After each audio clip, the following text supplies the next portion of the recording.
Pessoal, comente aí para mim. Você é a favor do governo ser impedido de indicar juízes ao Tribunal Superior Eleitoral? Responde aí com sim ou não nos comentários. Eu quero muito saber sua opinião, pois esse é um tema bombástico que pode se tornar realidade e já está causando maior auê no Congresso. Eu vou detalhar aqui para vocês. Se preparem aí.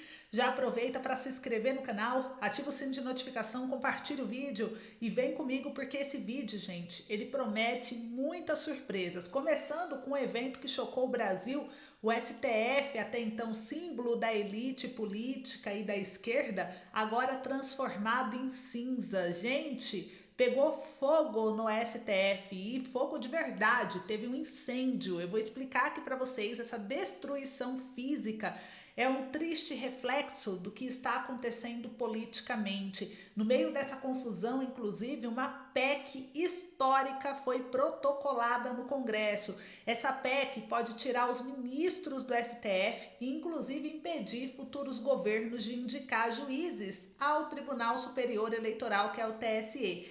E adivinha só quem está mais desesperado por tudo isso? A ala esquerdista, que já se prontificou a se posicionar contra a PEC. A esquerda, que sempre se apoia nos bastidores aí do poder, gente, nas restrições políticas e no controle de importantes instituições, vê seu império ruir. E isso não é só no Brasil, não.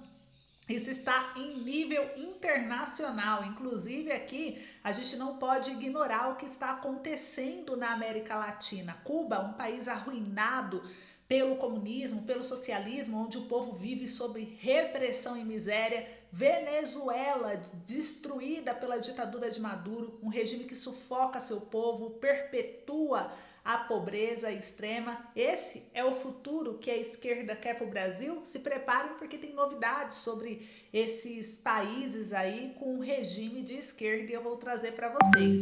E o que mais está incomodando o governo é referente aos Estados Unidos nas eleições onde Donald Trump está subindo e vencendo nas pesquisas.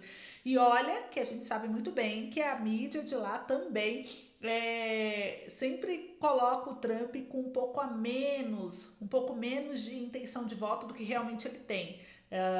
E agora, mesmo assim, ele está vencendo nas pesquisas. Ele representa a resistência contra esse sistema que tenta dominar o mundo com suas ideologias fracassadas e o mesmo movimento que está crescendo no Brasil, que quer justiça real, que busca a verdade, que não se curva mais aos ditames da esquerda, que se insiste em controlar os cortes e manipular o sistema eleitoral. Então, gente, o incêndio no STF é apenas o início do fim, tanto do STF quanto da esquerda ditadora. As chamadas as chamas aí extraíram o símbolo de um poder que já está enfraquecido. E com essa PEC protocolada, a esquerda vê suas chances de continuar manipulando o país se esvaírem, né? Eu vou mostrar para vocês, o povo brasileiro não quer mais um governo que siga o caminho da destruição, como o caso de Cuba e Venezuela. Queremos um Brasil livre, forte e próspero. E o desespero da esquerda é evidente, eu vou mostrar aqui para vocês, tudo bem? Isso é apenas a ponta do iceberg, gente. Então tá na hora de uma mudança definitiva no Brasil, assim como o Trump aí nos Estados Unidos, que vai se levantar contra essa dominação e eu vou mostrar aqui agora para vocês. Eu já começo com a primeira notícia. Olha só o que aconteceu para vocês verem o que está acontecendo nesses países que são de esquerda. Saiu aqui no Estadão, a primeira matéria: 12 mil venezuelanos cruzam fronteira após vitória contestada de Maduro rumo a 1.000 cidades do Brasil. O fluxo foi registrado no mês seguinte à reeleição acusada de fraude do líder do país vizinho. Estado de Roraima é o mais impactado com a sobrecarga nos serviços, mas imigrantes seguem para todas as regiões em busca de trabalho. Então, gente, aqui mostra, né, que apesar do fluxo expressivo, o mapeamento oficial até agora não indica recrudescimento da imigração como produto do golpe do líder venezuelano, mas deixa claro que a crise humanitária está longe do fim. Uma consequência está no choque diário dos dramas de estrangeiros e brasileiros em busca de serviços públicos na primeira cidade impactada pela sobrecarga.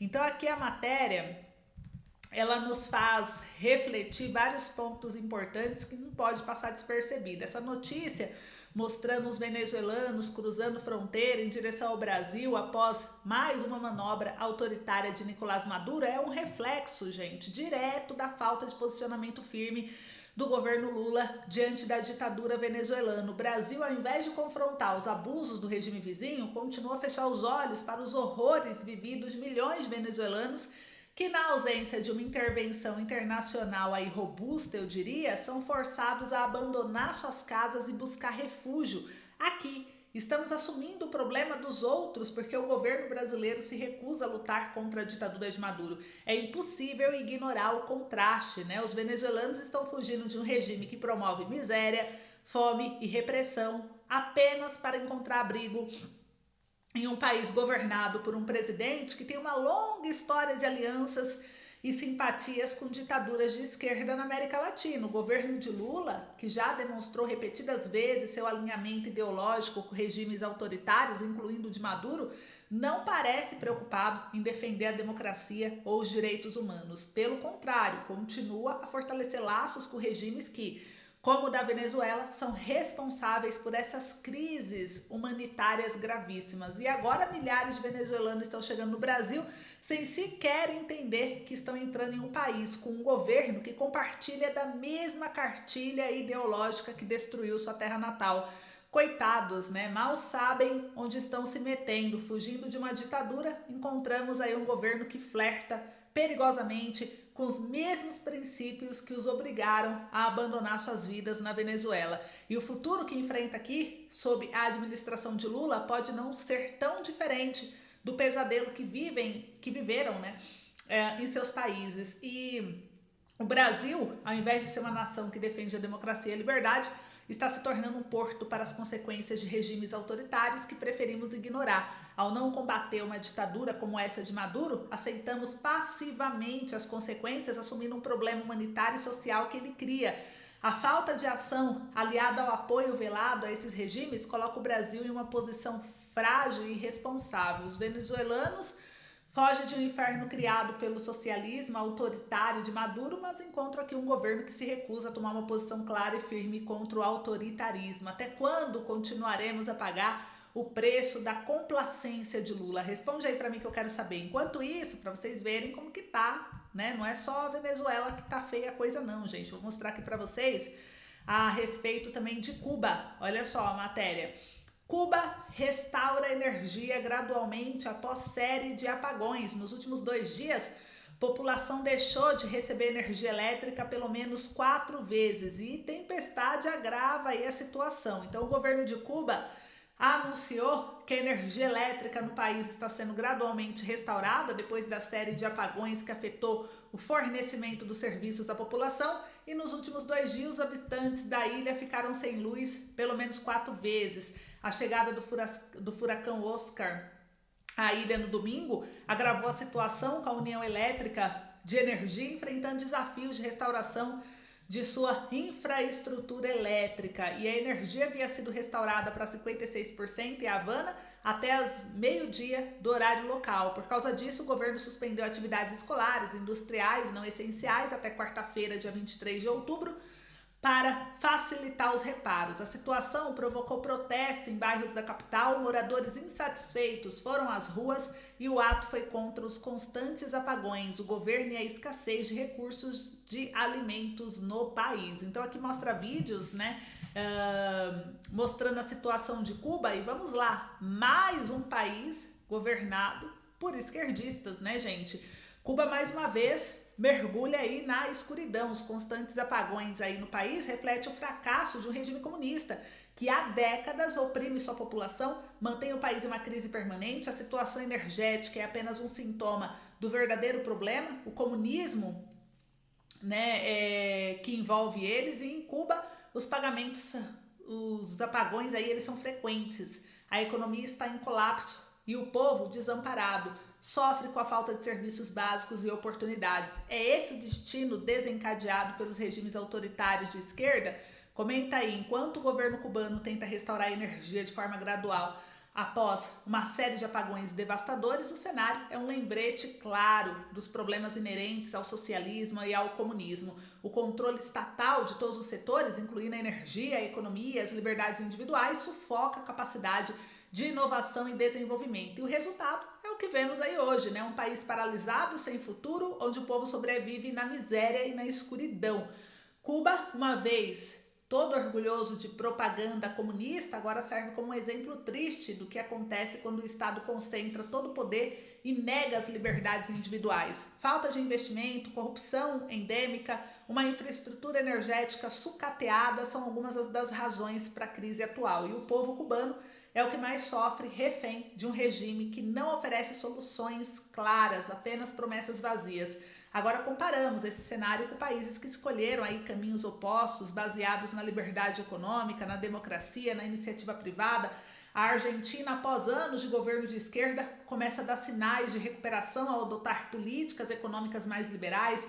Países com governos de direita que promovem o mercado livre, o fortalecimento do setor privado, mostram crescimento e melhoria na qualidade de vida de suas populações, mas quando olhamos o caso de esquerda, é isso o que vemos, né? Enquanto isso, a gente percebe aí que o futuro é claro para aqueles que escolhem a liberdade. E para Cuba, a escuridão do comunismo parece aí não ter fim, não é mesmo? E olha só, gente, se vocês acham que acabou aí em relação à esquerda, tem mais. Olha só, aqui uma pesquisa mostra Trump à frente de Kamala no colégio eleitoral. Parece que o jogo virou, hein? Olha só, vou mostrar aqui para vocês. Deixa eu ver se vai aparecer, ó. Pesquisas mostram Trump à frente de Kamala no colégio eleitoral. Saiu aqui no jornal Poder 360. O levantamento projeta republicano com 219 delegados frente aos 215 da democrata. Então, a gente percebe aqui uma evolução de Trump nessas últimas pesquisas. E olha que as pesquisas geralmente tendem a ir para o lado da oposição, mas aqui a gente vê uma popularidade crescente aí de Donald Trump nessas pesquisas eleitorais dos Estados Unidos, e isso está projetando, na minha opinião, um cenário que pode trazer grandes mudanças para a política global. E o Brasil não está fora dessa solução não, gente. Com um histórico de políticas duras e uma postura firme contra o governo de esquerda, Trump está mais perto de retornar ao poder e essa vitória poderá ter consequências sérias para o governo petista atual, né?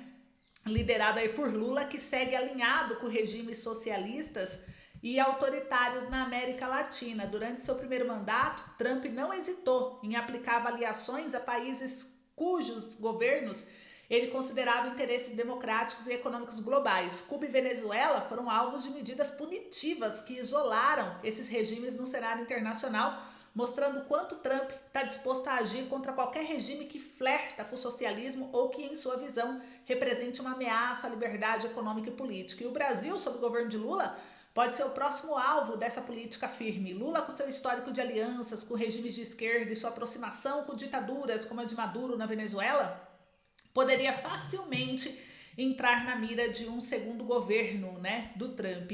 E o Trump, ao voltar à Casa Branca, teria todo o respaldo para aplicar sanções econômicas ao Brasil, isolando o país do comércio internacional e dificultando acordos estratégicos bilaterais com os Estados Unidos, um dos principais parceiros econômicos do Brasil.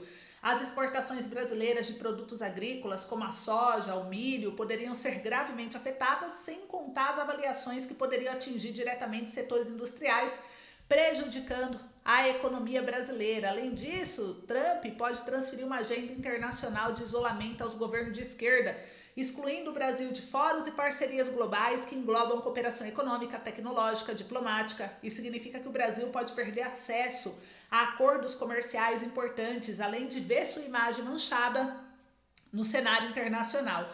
A postura agressiva de Trump contra governos esquerdistas também pode dificultar o investimento no Brasil, uma vez que empresas americanas e internacionais poderiam ver o país como um risco geopolítico em meio a uma possível confronto entre o governo brasileiro e o americano. E não podemos esquecer que o Elon Musk está aí fazendo campanha pesada com o Trump. Então ele tem aí o Elon Musk, que foi inclusive punido aqui no Brasil pelo Alexandre de Moraes, perseguido, e isso com certeza não vai ficar barato, gente. Então a vitória de Trump pode ser um grande divisor de águas para o Brasil. Se o país não se salvar de suas alianças com regimes autoritários e não abandonar o caminho da esquerda, enfrentará as consequências diretas de estar em um desacordo com a maior potência mundial. O governo Lula treme na base e o Brasil corre o risco de pagar um preço alto pela postura ideológica de seu governo. Então o Brasil precisa acordar antes que seja tarde demais, hein? Então, gente, eu disse que isso é só a ponta do iceberg. Enquanto isso, mais uma polêmica aqui, mostrar para vocês, que é a respeito do Cleitinho. O Cleitinho diz que vai acabar com essa injustiça de apreensão de carros por falta de pagamento de IPVA. O carro não é do Estado, e sim do cidadão. Então, o Cleitinho Azevedo, gente, nesse imposto, aqui, já tem que pagar esse IPVA. Uma porcaria de estrada aí que muitas das vezes tem que pedagiar ela. O cara pega e cai num monte de buraco aí, o Estado não ajuda ele em nada.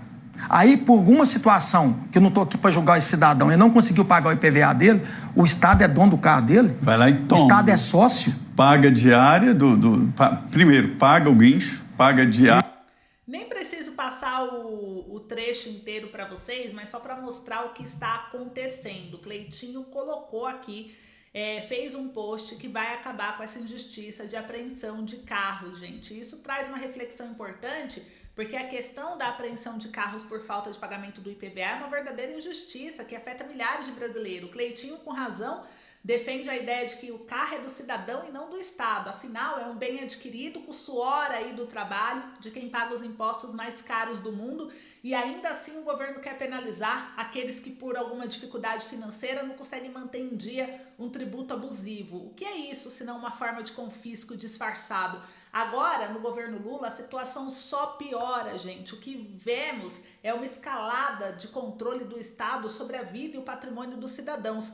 Lula, em vez de aliviar a carga dos brasileiros, parece empenhado em confiscar, bloquear e controlar ainda mais. Primeiro, veio uma tentativa de pegar o dinheiro esquecido do PIS/PASEP, valores que pertencem ao trabalhador, mas que o governo tenta colocar as mãos sem qualquer pudor. Agora é confiscar aí os valores esquecidos, né, que deu prazo até o dia 16 de outubro para retirar. Quem não retirou tem 30 dias aí para poder apresentar, né, um requerimento para resgatar seu valor. Aí fala em confiscar terras onde houve queimadas. Em vez de investigar e punir os responsáveis, o governo quer confiscar. E o cúmulo, né? Apreender carros de quem não consegue pagar o IPVA. Como se isso fosse resolver o problema de quem já está sufocado pela crise. Então o governo, ele deveria estar ao lado do cidadão, buscando formas aí de aliviar as dificuldades e não piorar a situação. Quem realmente interessa esse tipo de política opressiva?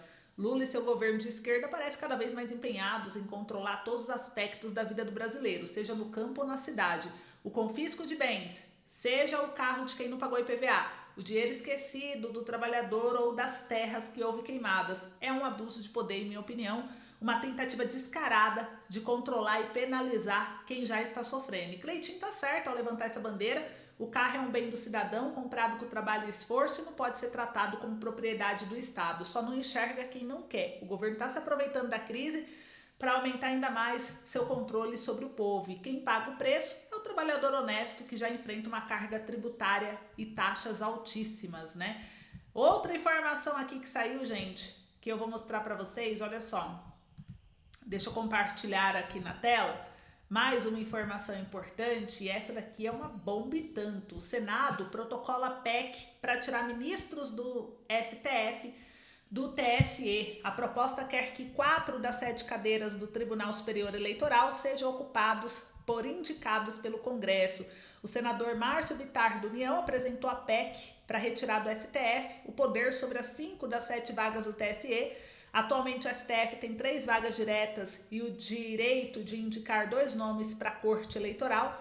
No lugar, o projeto daria poder ao Congresso de escolher 4 das 7 vagas de ministros, 2 para a Câmara e 2 para o Senado, ou seja, os congressistas seriam os responsáveis por determinar a maioria da composição do TSE, que julga causas eleitorais, muitas vezes envolvendo os próprios políticos.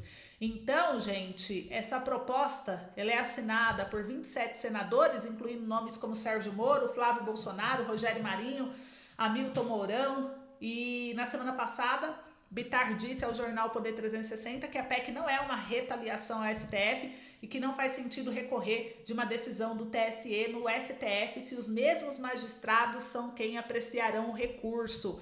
A PEC é uma ofensiva apenas ao STF e não alteraria a composição das cortes eleitorais nos 26 estados e no Distrito Federal, que seguem a mesma lógica de formação. Então, assim, gente, isso aqui caiu como uma bomba e a ala esquerdista já se posicionou, mas uma reflexão importante é que as restrições presidenciais para o STF e TSE têm sido um dos temas mais debatidos nos últimos anos. Recentemente, né, como vocês viram aí, o senador protocolou a PEC, que visa tirar a exclusividade de ministros do Supremo Tribunal Federal no Tribunal Superior Eleitoral, propondo que 4 das 7 cadeiras do TSE sejam ocupadas por indicados pelo Congresso. Essa proposta reacende a discussão sobre o perigoso poder concentrado nas mãos do presidente da República ao escolher os ministros que ocupam as mais altas cortes do país, mas o que realmente está em jogo, né, quando um presidente tem tanto controle sobre o judiciário? As consequências das restrições presidenciais para o STF e o TSE são graves e potencialmente destrutivas para a independência dos poderes. Quando um presidente pode indicar juízes para os tribunais que, em última análise, podem julgar questões que envolvem o próprio governo ou as suas políticas, cria-se um ambiente de interferência e favorecimento político, comprometendo a neutralidade e a autonomia do judiciário. Isso significa que os juízes, que deveriam ser imparciais, podem acabar se alinhando com o governo que os indicaram, defendendo um sistema de freios e contrapesos que é fundamental para qualquer democracia. O exemplo recente de governos que abusaram desse poder é alarmante. No governo Lula, vimos o Supremo Tribunal Federal ser preenchido por ministros que frequentemente se alinhavam às políticas de esquerda e decisões que favoreciam a agenda do governo. Isso levanta sérias preocupações sobre a isenção das decisões judiciais em um país onde a separação dos poderes deve ser sagrada. Além disso, no caso do TSE, onde são julgadas questões aí essenciais para a democracia, como fraudes eleitorais, abuso de poder político, a interferência do presidente na escolha dos ministros é mais perigosa porque o próprio STF compõe a base do TSE. Então, a capacidade de moldar o TSE por meio de restrição pode comprometer a renovação, a transferência do processo eleitoral, colocando em risco a própria legitimidade das eleições. Então, a proposta da PEC é uma tentativa de descentralizar esse poder das mãos do presidente e do próprio STF e dar mais representatividade ao parlamento. No entanto, é fundamental que essa mudança seja baseada em critérios rigorosos de seleção e mecanismos de fiscalização para garantir que os novos indicados sejam realmente obtidos e independentes e não apenas frutos de barganhas políticas. Deixar que um presidente controle o judiciário por meio de restrição cria um cenário de instabilidade institucional, onde decisões judiciais passam a ser vistas como desconfiança pelo povo. E no momento em que a confiança nas instituições democráticas está em baixa, isso pode resultar num aumento de polarização e do descrédito geral do sistema político. Então, se a gente não for cautelosos, né, se não formos cautelosos, continuaremos a ver um judiciário dominado por interesses políticos e não pela justiça. Comenta aí sua opinião sobre isso. Agora vamos para o último tema aqui desse vídeo, gente, que também tá bombando. Deixa eu abrir aqui para vocês, que se trata do incêndio no STF. Eu vou abrir aqui na tela para vocês verem. Incêndio no STF, as imagens da destruição da sala atingida por fogo, gente. O incêndio na Alta Corte já estava controlado quando as equipes dos bombeiros chegaram à sala do segundo andar do STF. Então aqui a sala foco do incêndio do STF ficou totalmente destruída. Em imagens internas divulgadas pelo Corpo de Bombeiros Militar do Distrito Federal, a repartição teve cadeiras, mesas, sofá cobertos de cinza. O fogo teve início na noite dessa segunda-feira, dia 21 de outubro, no segundo andar do anexo 2A da Corte. O local ficará interditado para perícia, né, nessa terça-feira, dia 22 de outubro. E aqui dá para ver aí as imagens, né, gente? Conseguem ver, ó, como ficou tudo em cinzas, né? Então aqui no jornal Metrópole saiu, o incêndio na Alta Corte já estava controlado quando as equipes dos bombeiros chegaram ao local. Ainda assim, o prédio apresentava um cheiro forte de queimado. E aqui ainda diz na matéria que havia bastante fumaça no segundo andar, O princípio de incêndio foi controlado pelos brigadistas e os bombeiros estão fazendo a varredura dos andares e ventilação para retirar as fumaças. Então, gente, olha só isso, né? O prédio onde fica os gabinetes dos ministros, todo o anexo foi evacuado devido à fumaça que tomou conta do local. Foi detectado um foco de fogo em uma das salas do segundo andar do bloco que espalhou fumaça pelo ambiente e acabou disparando aí o alarme. 6 pessoas foram atendidas devido à inalação de fumaça, sendo 4 servidores e 2 brigadistas. Eles não precisaram ser encaminhados ao hospital. Apesar do susto, ninguém ficou ferido. Então, olha só que repercussão, né? Mais uma repercussão aí envolvendo o STF, e esse incêndio pode ser mais do que um incidente isolado, né? As imagens da destruição na sala do segundo andar da mais alta corte do país deixaram muitos brasileiros em estado de alerta. Apesar do fogo ter sido controlado rapidamente pelos bombeiros, o evento abre uma série de questionamentos importantes que não podem ser ignorados. O que esse incêndio simboliza para a nossa democracia, para a confiança nas instituições? O STF tem sido um dos centros das maiores políticas exigentes dos últimos anos. Suas decisões polêmicas, a proximidade com o poder político e as suspeitas de interferência na justiça geraram desconfiança na população. Então, quando vemos imagens de destruição dentro dessa instituição, a pergunta que fica no ar é: até onde vai o simbolismo desse incêndio, né? Por que um incêndio justo agora, quando o STF já entrou em uma crise de imagem tão profunda?